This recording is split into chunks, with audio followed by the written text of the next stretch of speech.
స్నేహితులారా, ఈ సమయాన్ని బట్టి దేవునికి వందనాలు తెలియజేస్తూ ఉన్నాను. ప్రేమపూర్వకంగా మిమ్మల్ని అందరినీ వాక్య ధ్యానంలోనికి ఆహ్వానిస్తూ ఉన్నాను.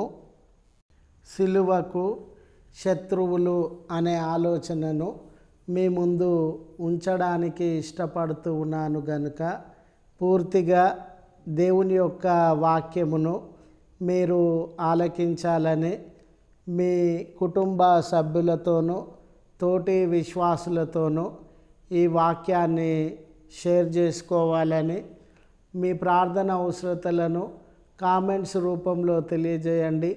నమ్మకంగా మీ కొరకు ప్రార్థిస్తాము.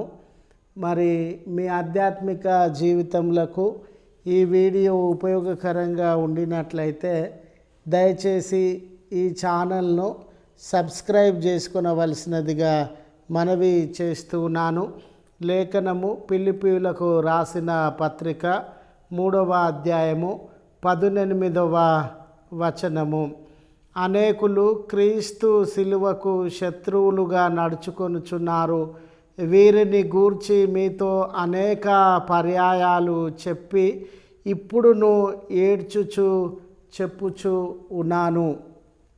మనం సువార్త ప్రకటించేటప్పుడు కానీ, సేవ చేస్తూ ఉన్న సందర్భంలో కానీ ఏదో వంతుగా జరిగించే వారముగా నా వంతుగా నేను చేస్తూ ఉన్నాను.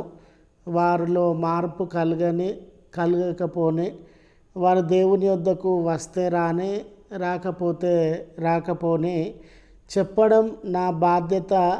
వాళ్ళు మారినా మారకపోయినా దీన్ని నేను ప్రకటిస్తాను అనే ఆలోచన కలిగి ఉంటాం.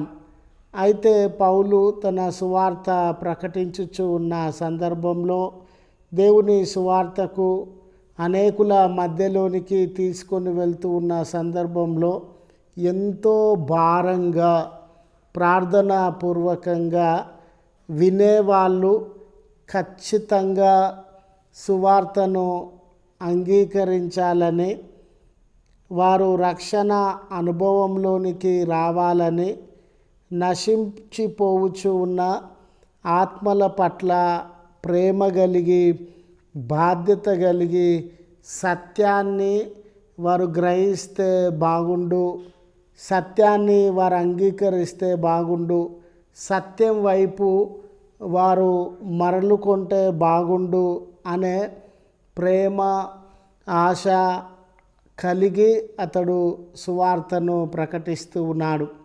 అంటే సువార్త ప్రకటన విషయంలో నశించిపోవచ్చు ఉన్న ఆత్మల పట్ల అతడు డీప్ ఎమోషన్, ఇంక్లూడింగ్ వీపింగ్, ఎంతో ఎమోషన్గా ఫీల్ అవుతూ కన్నీళ్లతో వారికి సువార్త ప్రకటన చేయుచు ఉన్నాడు. మరి ఇక్కడ సిలువ శత్రువులు అంటే ఎవరు? సిలువకు వ్యతిరేకంగా ఉన్న వ్యక్తులు అంటే ఎవరు అని పౌలు భావిస్తూ ఉన్నారని అంటే, యేసు ప్రభు సిలువ త్యాగమును అర్థం చేసుకోక రక్షణ పొందని వారిని ఆయన సిలువకు శత్రువులుగా, సిలువను, త్యాగాన్ని, దానిలో ఉన్నటువంటి రక్షణ భాగ్యాన్ని అర్థం చేసుకోకుండా వ్యతిరేకముగా జీవించుచున్నటువంటి వారిగా ఆయన భావిస్తూ ఉన్నాడు. స్నేహితులారా, వారి పట్ల వారిని అదే రీతిగా వదిలి వేయకుండా వారు ఖచ్చితంగా దేవుణ్ణి తెలుసుకోవాలని, సత్యాన్ని తెలుసుకోవాలని వారి పట్ల తనకున్నటువంటి బాధను, దుఃఖాన్ని వ్యక్తపరచుచూ ఉన్నాడు. అర్థం చేసుకోలేక కఠిన మనసు కలిగి ఉన్నవారు వారు దేవునిలోనికి, సత్యంలోనికి రావాలని ప్రగాఢమైనటువంటి ఆశను అతడు వ్యక్తపరుస్తూ ఉన్నాడు. తన జీవితాన్నే వారందరికీ ఒక ఉదాహరణలాగా పౌలు తెలియజేస్తూ ఉన్నాడు. ఒకప్పుడు తాను కూడా రక్షణకు దూరంగా ఉన్న వ్యక్తినని, కఠినంగా సిలువకు శత్రువుగా నడుచుకున్నటువంటి వ్యక్తినని జ్ఞాపకం చేస్తూ, అయితే దేవుణ్ణి ఆశ్రయించినప్పుడు తన కృప ద్వారా రక్షణ అనుగ్రహించబడిందని, మరి ఎవరైనాను ఏ తారతమ్యము, ఏ వ్యక్తి వీరు వారు అనే భేదము లేకుండా ఎవ్వరు ఆయనను ఆశ్రయించిన దేవుడు వారికి రక్షణను అనుగ్రహిస్తాడని పిలుపును ప్రజలందరి మధ్య అందజేస్తూ ఉన్నాడు. స్నేహితులారా, ఈ దినాన మనము కూడా ఇతరులను రక్షణలోనికి నడిపించాలని ఏదో వంతుగా బాధ్యతగా మాత్రమే కాకుండా కన్నీటితో ప్రార్థనతో భారం కలిగి నశించి పోవచ్చు ఉన్న ప్రజల పట్ల ప్రేమ శ్రద్ధ కలిగి వారి విమోచన కొరకు సువార్తను అందించేటటువంటి వారంగా ఉండాలి.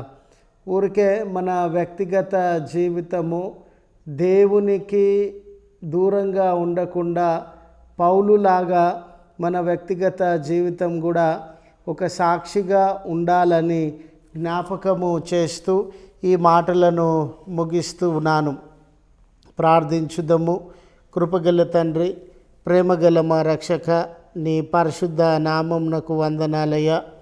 మా జీవితములను మీరు ప్రేమించి మరొక పర్యాయము మీ నామమును ఎత్తుకొని ప్రార్థించే అవకాశాన్ని ఇచ్చిన విధానాన్ని బట్టి మీకు వందనాలు చెల్లిస్తూ ఉన్నాం. మాలో చాలామంది నశించి పోవచ్చు ఉన్న ఆత్మల పట్ల భారము లేకుండా, సత్యము బయలుపరచాలనే భారము లేకుండా మా వ్యక్తిగత జీవితంలో కొరకే యోచించుకునే వారంగా, మా మేలు మాత్రమే కోరే వారంగా ఉన్నాం. పౌలైతే కన్నీళ్లతో మరి వారందరూ రక్షణలోనికి రావాలని ఆశించుచున్నటువంటి వాడుగా ఉన్నాడు.